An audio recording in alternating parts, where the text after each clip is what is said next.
So welcome everybody to another Behind the Theme. Today we're talking about Thutmose III, known as ancient Egypt's Napoleon, the greatest warrior pharaoh in history, and other such famous monikers. He gained these accolades by fighting in 17 campaigns in his life and never losing a battle.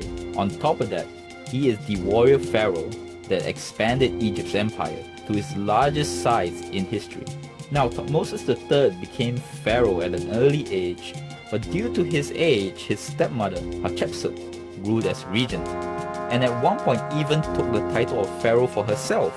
This situation would last for 20 years of Thutmose' life, and with all the time he had from not ruling his empire, he spent in the military as a hobby.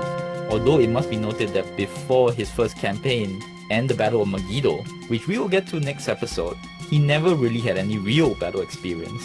That was because the reign of Hatshepsut was a peaceful one, with Hatshepsut choosing to avoid war even as the situation in the north of the empire deteriorated. And there was a legitimate reason to worry. As for Egypt's 3 million people, there was the historical precedent set by the Hyksos just 2 centuries before.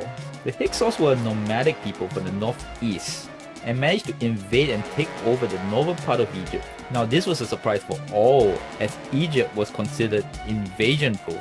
The reasons why was because 90% of Egypt is basically desert, with the north protected by marshes, the east and west by the deserts, and the south by rocks in the rivers. Now this all changed when the Hyksos came in with chariots, a new technology of the time, as it reduced traveling time. It was Thutmose III's own ancestor Thutmose who beat the Hyksos out of Egypt by using chariots of his own, and ushering what is known in Egyptian history as the New Kingdom era. Thus why Thutmose III disagreed with Hatshepsut's policy of peace, and when he finally wielded real power after her death, donning the crown, which was a mix of both the crown of Upper and Lower Egypt, first joined possibly by Pharaoh Nama, speculated to be Egypt's first pharaoh, which would usher in 31 dynasties of pharaohs. Thus, when he wore that crown, Thutmose III chose war. Now what happens next? And this campaign of Thutmose III is recorded by what is arguably the world's first war correspondent, Janeni, whose words are carved at the Temple of Karnak detailing the Megiddo campaign. Now he writes that less than 1 year after Thutmose III takes over, the Canaanite prince of Kadesh decided to unite the region to throw off Egyptian influence. Now historians also found out that possibly that the Canaanite princes were encouraged and influenced by another power in the region, the Mitanni. So that could have played a part in their confidence to beat off what was possibly the most powerful nation in the region at the time.